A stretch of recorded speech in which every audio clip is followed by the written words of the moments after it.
welcome to episode 32 of Socially Joe.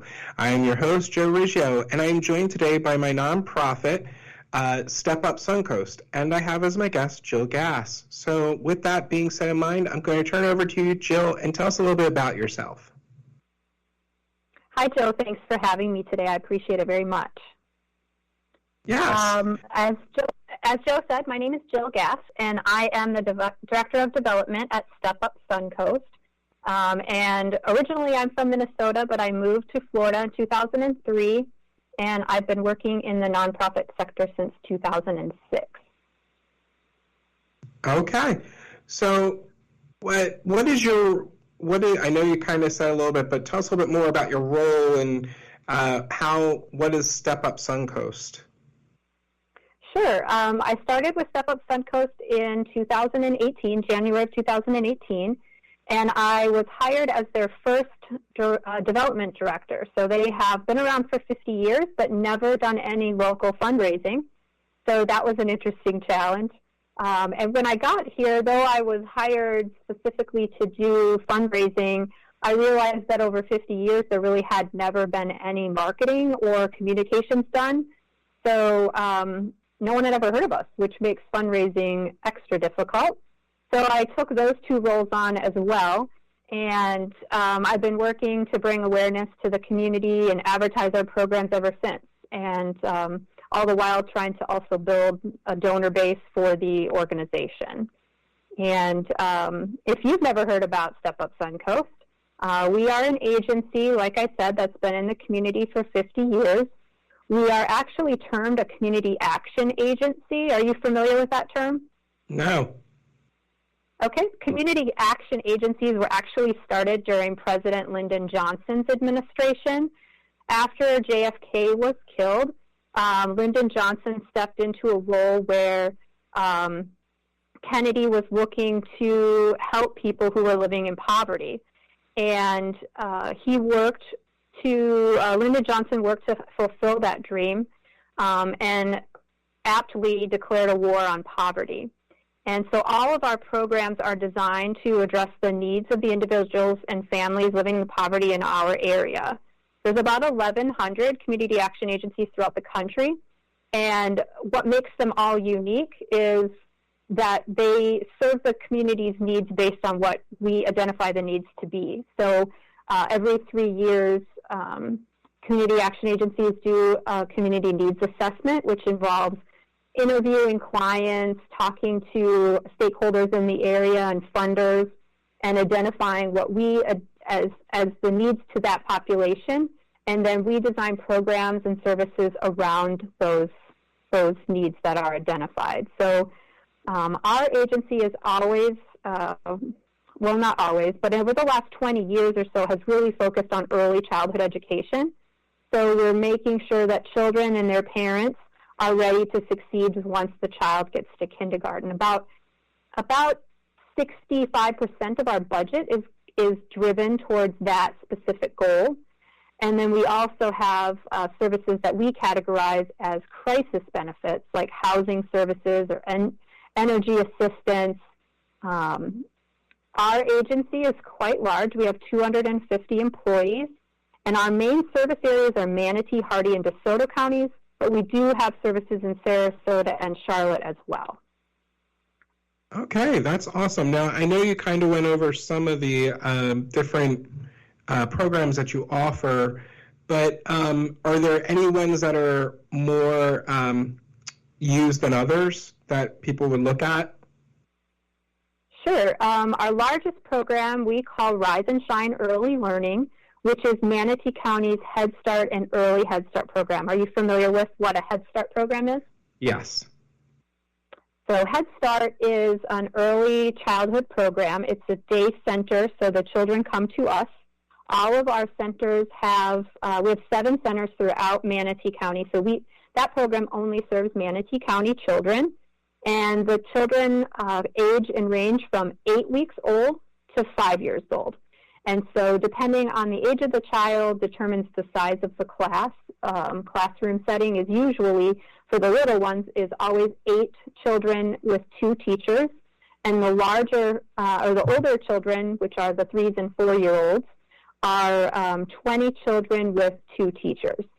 So, and it also determines the length of the day. But primarily, our Rise and Shine Early Learning program is directed at the little ones. We have 750 children in our centers, and we have 7 centers throughout Manatee County.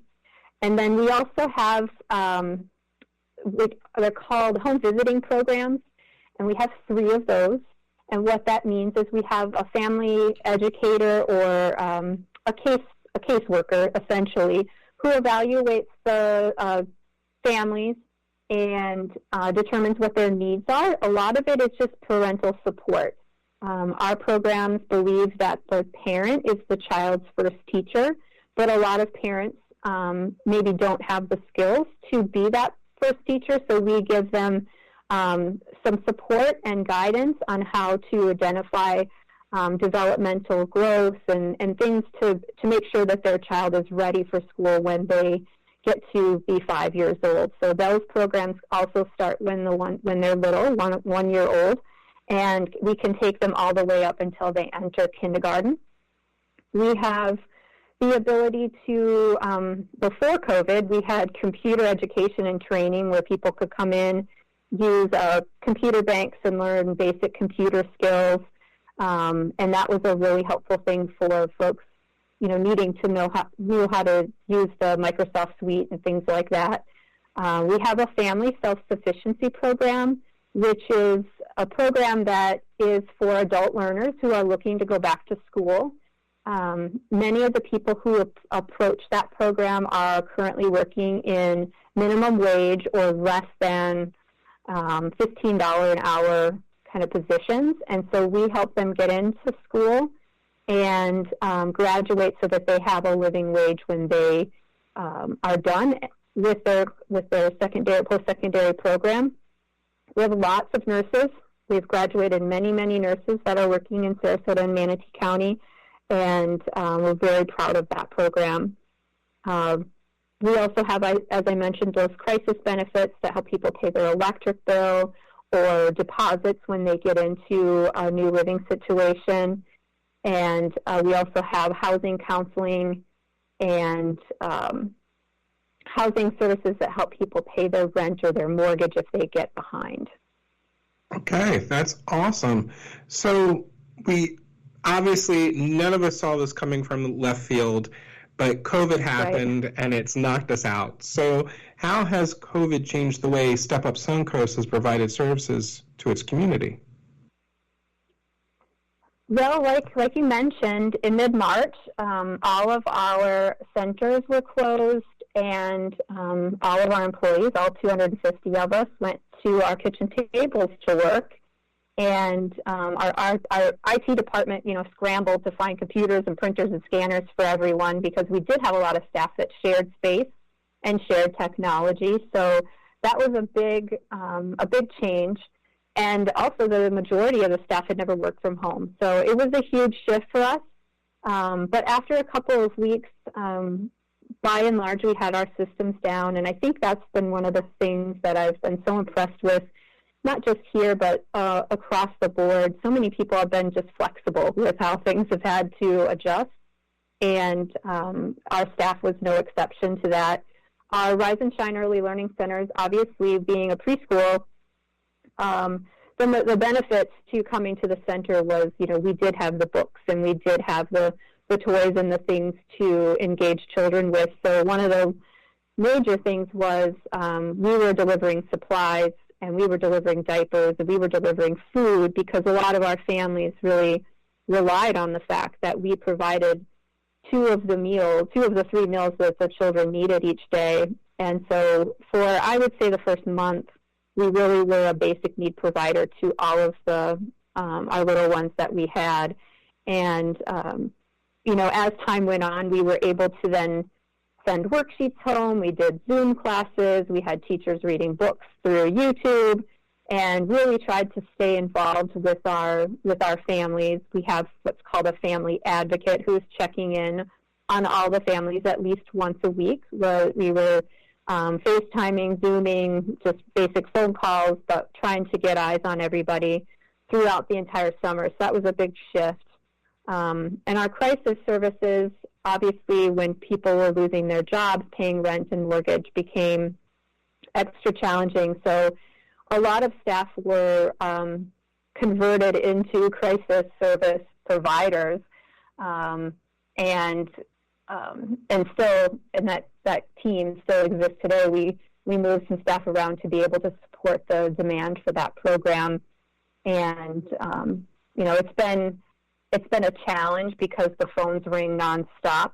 But we're slowly but surely we're being a little more time sensitive and moving things along quicker. So last month we had over $150,000 distributed to people to help pay their rent. So making sure that folks aren't going to become homeless.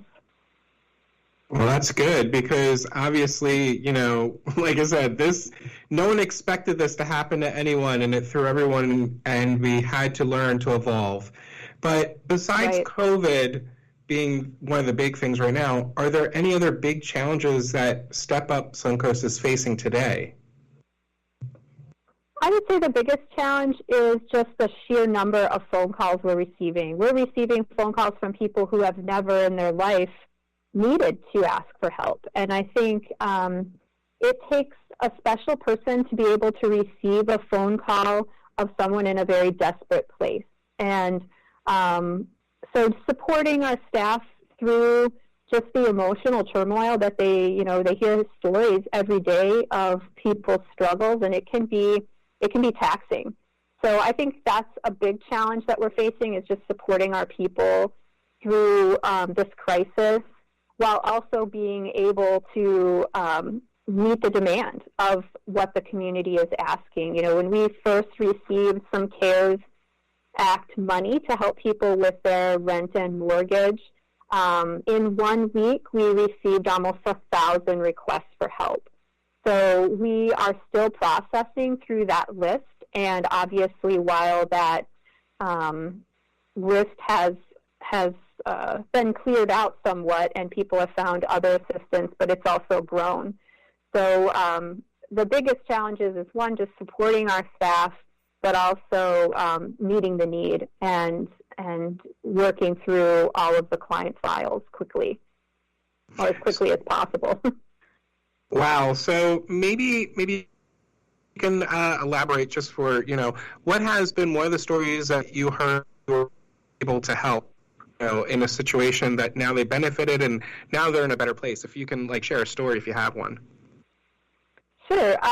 In specifics to the housing program, if you think about not being able to pay your rent or mortgage for 4 or 5 months, and you think of what that total number looks like, that would be a hard number for any of us to just stroke a check and be able to catch up after you go back to your job.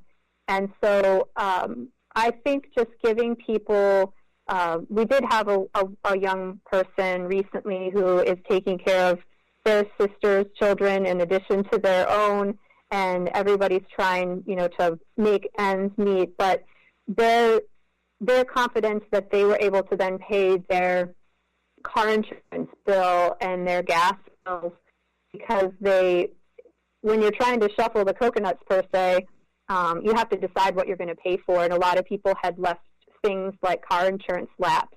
And so now that they felt that now that they were caught up on their rent, they would be able to bring that security back to themselves and have their cars insured and be able to commute back and forth to work safely. So I think it's just things you don't think about, is what not being able to pay your rent, but then what that also does to the rest of the family. And there's lots of dire situations, but when you think about just being able to pay your car insurance,